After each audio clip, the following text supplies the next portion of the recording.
Impela siyinjongo kaNkulunkulu ngomuntu. Oh hallelujah bazalwane. uNkulunkulu sithandile siyibandla lakhe. Namhlanje kuseni usibizile to awaken us.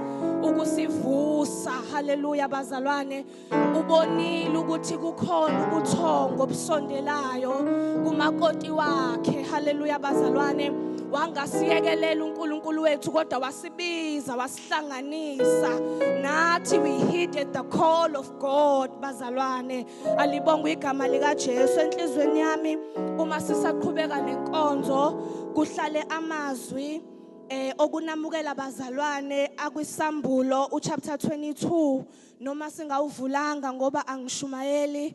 But I'm just saying into umoya ongcwele ayishilo ngalenkonzo egameni lika Jesu esasamukela phakathi kobukhona bakhe. Isambulo chapter 22 uverse 16 no verse 17 uthi mina Jesu ngithumile ingelosi yami ukufakaza kini lezi zinto emabandleni.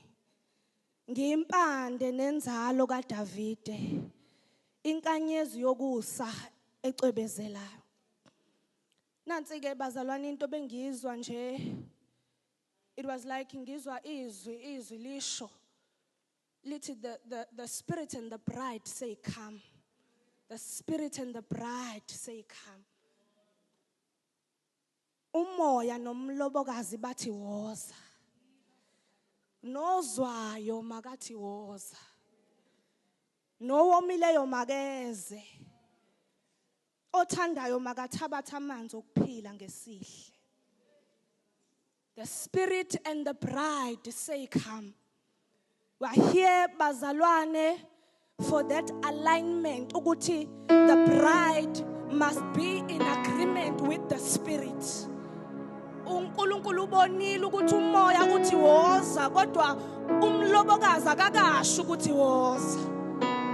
So namhlanje uNkulunkulu uzosho kithina njengomlobokazi ukuthi we must align with the spirit because the spirit and the bride say come. Amen bazalwane. This is why we are here.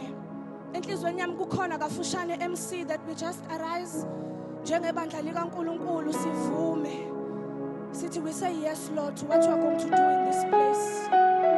Siphakame nje sonke bazalwane egameni lika Jesu kafushane in the name of Jesus and raise our hands bazalwane. Sithi nangu umlobokazi wakho Nkosi. Nathi sifuna ukuthi woza. Nathi sifuna ukuthi woza. Align us this morning, oh God.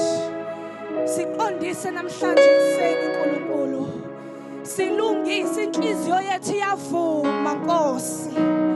Create in us a teachable spirit as you are about to speak to us this morning.